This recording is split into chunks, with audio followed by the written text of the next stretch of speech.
Hello everyone, I hope you all are doing very well. तो स्वागत है आप सबका एक नई वीडियो में। तो आज की वीडियो में हमारा टॉपिक होने वाला है ट्रांसफॉर्मर्स। ठीक है, यहाँ पे हम ट्रांसफॉर्मर्स की डेफिनेशन देखेंगे, उसके बाद उसका वर्किंग प्रिंसिपल, ट्रांसफॉर्मर की theory and at last construction of transformers. ठीक है, तो वीडियो स्टार्ट होने से पहले मैं आपको बता दूं कि यहाँ पे बोर्ड पे हम जो भी डिस्कस करेंगे उन सब की फ़ोटोज़ आपको डिस्क्रिप्शन बॉक्स में मिल जाएगी। साथ ही आपकी कंप्लीट रिवीजन के लिए हैंड रिटन नोट्स का लिंक भी आपको डिस्क्रिप्शन बॉक्स में अवेलेबल हो जाएगा, जिसमें कि हमने हर एक लाइन को बहुत अच्छे से एक्सप्लेन किया हुआ है।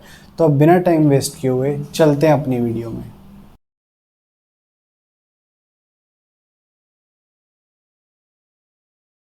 तो ट्रांसफॉर्मर की डेफिनेशन हमें क्या कहती है? A transformer is defined as a passive electrical device that transfers electrical energy from one circuit to another through the process of electromagnetic induction. ठीक है, तो ट्रांसफॉर्मर हमारे पास एक पैसिव इलेक्ट्रिकल डिवाइस है। पैसिव इलेक्ट्रिकल डिवाइस क्या होता है? ये वो डिवाइस होता है जो एनर्जी को जनरेट नहीं कर सकता, खाली उसको स्टोर कर सकता है या फिर उसको डिसिपेट कर सकता है। ठीक है, तो ट्रांसफॉर्मर हमारे पास एक पैसिव इलेक्ट्रिकल डिवाइस है दैट ट्रांसफर्स इलेक्ट्रिकल एनर्जी, जो इलेक्ट्रिकल एनर्जी को ट्रांसफर करता है from one circuit to another through the process of electromagnetic induction. और किस प्रोसेस के थ्रू करता है? Electromagnetic induction. ठीक है, अब इलेक्ट्रोमैग्नेटिक इंडक्शन क्या है? Electromagnetic induction is a current produce because of voltage production यानी कि EMF due to changing magnetic field. ठीक है, तो क्या है कि हमारे पास एक कोई कंडक्टर है जिसको हमने मूविंग मैग्नेटिक फील्ड में रखा है, तो उसमें क्या होगा?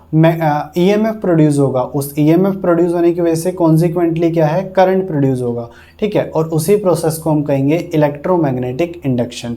तो हमारे पास ट्रांसफॉर्मर क्या फॉलो करता है? इलेक्ट्रोमैग्नेटिक इंडक्शन यानी कि Faraday's law of electromagnetic induction का प्रिंसिपल फॉलो करता है। ठीक है, transformers are mostly used to increase और decrease voltage levels between circuits. ठीक है, ट्रांसफॉर्मर्स को हम मोस्टली यूज़ करते हैं टू इंक्रीज या फिर डिक्रीज करने के लिए voltage levels between two or more than to circuits. ठीक है, तो ये था हमारे पास बेसिक डेफिनेशन ऑफ ट्रांसफॉर्मर। अब हम देखते हैं इसका वर्किंग प्रिंसिपल। तो अब वर्किंग प्रिंसिपल क्या है हमारे पास ट्रांसफॉर्मर का?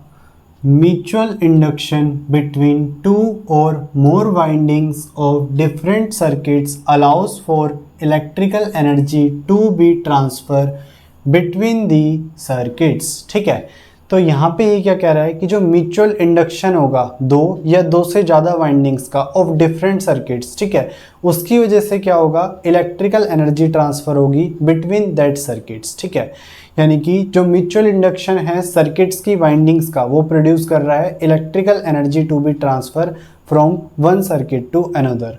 ठीक है, अब है ट्रांसफॉर्मर थ्योरी। ट्रांसफॉर्मर थ्योरी में हम क्या कर रहे हैं? Let's take one winding supplied by an alternating electrical source. हमने एक वाइंडिंग ली है जिसको हम कोयल भी कह सकते हैं, जिसमें हमने क्या है? सप्लाई लगा रखी है एक एसी सोर्स की। ठीक है, the AC current through the winding produce the continually changing flux around the winding. ठीक है, अब एसी सोर्स लगा रखा है तो यहाँ पे कुछ ना कुछ एसी करंट फ्लो कर रहा होगा।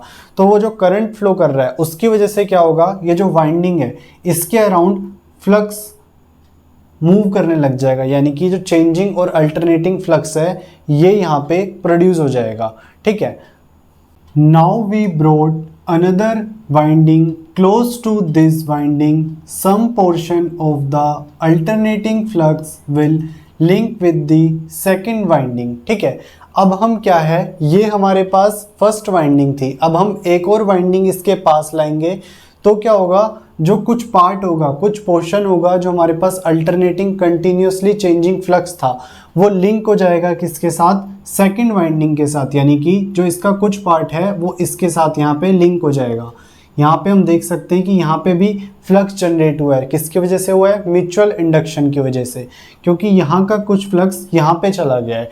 ठीक है, so according to law of electromagnetic induction there will be EMF induced in the second winding and consequently current will flow through it and this is the basic principle of transformer। ठीक है, तो यहाँ पे mutual induction की वजह से हमारे पास क्या है कि यहाँ पे एक EMF प्रोड्यूस हुआ, EMF प्रोड्यूस होने की वजह से कुछ करंट प्रोड्यूस हुआ और करंट प्रोड्यूस होने की वजह से हमारे पास यहाँ पे एक वोल्टेज इंड्यूस हुई है। ठीक है, और यही क्या है हमारे पास बेसिक प्रिंसिपल है ट्रांसफॉर्मर का कि म्यूचुअल इंडक्शन की वजह से जो हमारे पास फ्लक्स है वो चेंज हो रहा है, जिसकी वजह से क्या है करंट चेंज हो रहा है, वोल्टेज की वैल्यू चेंज हो रही है, यानी कि इलेक्ट्रिकल एनर्जी ट्रांसफ़र हो रही है एक वाइंडिंग से दूसरी वाइंडिंग में।